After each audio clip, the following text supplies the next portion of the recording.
this is KRBrickBot, and a whole lot of new Carbot stuff is coming in, but I'm just squeezing in a filler reissue review. Autosonic. So his unique word mark is looking very streaky and some checker flags and wheels in the background. His quote, "One action transformation. Both mascots." The ping talking mascot.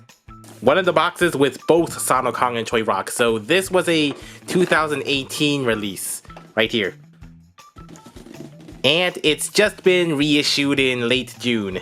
There's the checkerboard again, transformation, robot mode, vehicle mode, and in the background there is an actual Formula 1 racer in there. Interesting graphic design. Side of the box. One action again. Same here, same colors, not the same colors. This pattern continues across the blue to green. Now to rev up the machine.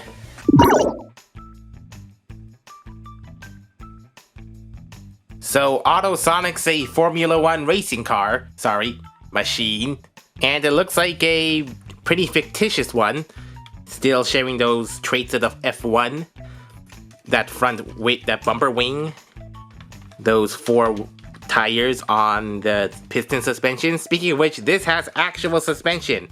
For an auto-transforming toy, it has suspension. How many toys, how many Transformers do you see with actual spring-loaded suspension? I guess because it has enough wide clearance, they just decided to throw in some suspension. Very neat. I can give it that much, even though it's a limited posability transforming toy. But the spoiler right on top of the engine intake? I don't think that's a very good design for any Formula 1 car. I think just having a tall stack spoiler would just kind of get some a little bit of more drag than if the spoiler was just right on the back. I mean, seriously, have you seen any Formula 1 racers with a spoiler right on top of the engine intake? But observing the other details, there are these silver triangular intakes on the side and a closed cockpit, like a futuristic or safer version of the F1, so no open cockpit. The square stylized Carbot symbol, that's kind of hard to line up due to its auto springy bits. The side painted tachographs, white on yellow, and also an M-style design on top of the spoiler. There's not much on the rear, but I guess you can imagine these are its exhaust vents. And those are pretty nice wheel designs which roll really smoothly.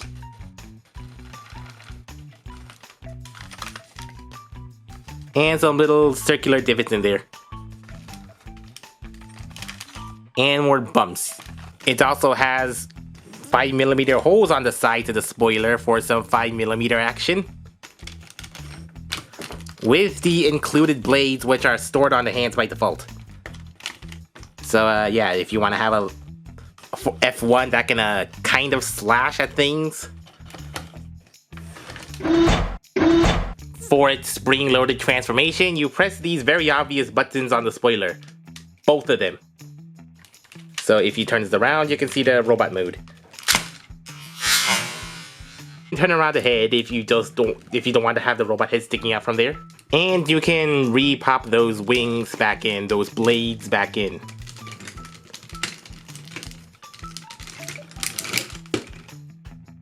He's a very slim bot, kind of appropriate for a speedy type. Orange torso with a black midriff. Some nice cage pattern in there. And the inside of the arms, they also look like they have little vents in them. Hexagonal vents, and also on his legs. Little holes, and on his knees, they look like metering gauges. Just to carry that motif throughout.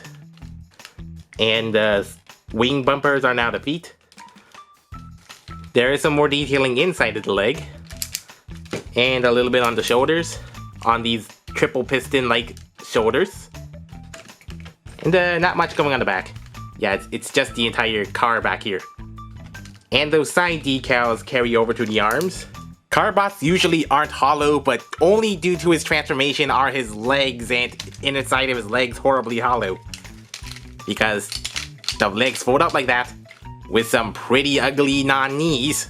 This head kind of looks like it should have a mouth, but of course he doesn't. Because he has a little nose guard and a chin guard. I guess you can still kind of see the faceplate in there, but with those extra bits, it really looks like he should have a mouth right between there. Yeah, this is pretty smooth except for that one little rectangular notch, and he has an actual neck base. And some kind of cute looking silver exhaust ears. And of course some green light piping. So his main accessories are these PA plastic titanium blades with 5mm double ports, which may or may not fit in other hands well. They look pretty plain, but they have some greebling in there, and this side has those same ridges as his spoiler feet. And what are all these ugly tabs and such? Well, it looks like you can bash the left sword on the right sword, or the right sword on the left sword, on the tip of the sword into this thing, this combined sword thing. Looking like a super swavy scimitar, which goes into his 5mm hands.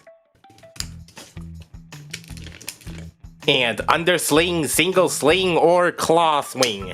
Here's the reason why he has holes on his spoilers. If you've seen any of my other reviews, you know that these auto changers don't have any much articulation. Only at the swivel head and 3 clicks at each arm at perfectly 90. That's the best you're gonna do. You can't get him into a running pose, because the legs auto spring sideways like this. So you could, do the side to side. Yeah, but there's not much you can do with spring-loaded side legs. Spring-loaded side crab legs.